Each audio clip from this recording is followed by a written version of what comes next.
ভারতে মুসলিম নিধন দীর্ঘদিন ধরে চলমান আছে। আমরা কি আজীবন শুধু চেয়ে চেয়েই দেখব? ভাই, অত্যন্ত কষ্টের প্রশ্ন। এই প্রশ্ন আমাদের সবারই মনের। পৃথিবীর ইতিহাসে সবচেয়ে জঘন্যতম সংখ্যালঘু নির্যাতন সবচেয়ে খুল্লম খোলাভাবে যে জায়গায় হয় তার নাম ভারত। এত খুল্লম খোলা, এত জঘন্যভাবে সংখ্যালঘুদের উপর নির্যাতন পৃথিবীর অন্য কোনো জায়গায় হয় না।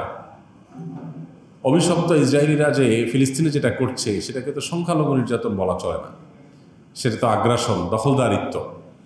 কিন্তু একটা দেশে বিভিন্ন ধর্মের মানুষ বসবাস করে, সেখানে সংখ্যায় কেউ কম হলে তাদের প্রতি নির্যাতন, নিপীড়নের যে নজির ভারত রেখেছে, এটা পৃথিবীর কোনো দেশ এত জঘন্যভাবে আর রাখে নাই। তো এই জন্য প্রথম কথা হলো, ভারতের মাজলুম অসহায় মুসলমান, নির্যাতিত মুসলমানদের পাশে আমাদের সামর্থ্য অনুযায়ী দাঁড়ানোটা ফরজ। যতটুকু সামর্থ্য আছে ততটুকু, কিন্তু দাঁড়াতে হবে আমাকে। যতটুকু যেভাবে সম্ভব ততটুকু সেভাবে আমাদেরকে দাঁড়ানোর চেষ্টা করতে হবে।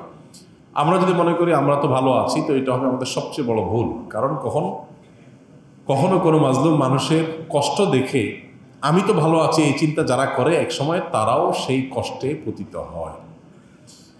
অতএব আমাদের ইমানই যে চেতনা, আমাদের যে মানবিক মূল্যবোধ, সেটার তাগাদায় ভারতের মুসলিম নিধন, ভারতে মুসলমানদের মসজিদ, মাদ্রাসা একের পর এক উচ্ছেদ করা, দখল করার যে মহোৎসব চলছে, সেখানে বিভিন্ন ছুতা অজুহাতে বিভিন্ন নাটক সাজিয়ে সেখানে মুসলমানদের নিধন করাকে যে হালাল করা হচ্ছে, এটার বিরুদ্ধে আমাদের প্রত্যেকটা মানুষকে সর্বোচ্চ প্রতিবাদ যার যার জায়গা থেকে জানাতে হবে। এবং সেখানে এ জাতীয় জুলুম যেন বন্ধ হয়, সেটার জন্য আমাদের সরকারকে চাপ দেওয়া, সরকারের মাধ্যমে প্রতিবাদ জানানো, রাষ্ট্রীয়ভাবে বিভিন্নভাবে, এটা আমাদের অব্যাহত রাখতে হবে। ইতিমধ্যে আমাদের সরকারিভাবে আলহামদুলিল্লাহ নিন্দা জানানো হয়েছে এবং সেখানে সংখ্যালঘু মুসলমানদের প্রতি জুলুম বন্ধ করার আহ্বান জানানো হয়েছে। সন্দেহ এটা প্রশংসনীয় কাজ, এটা অব্যাহত রাখতে হবে।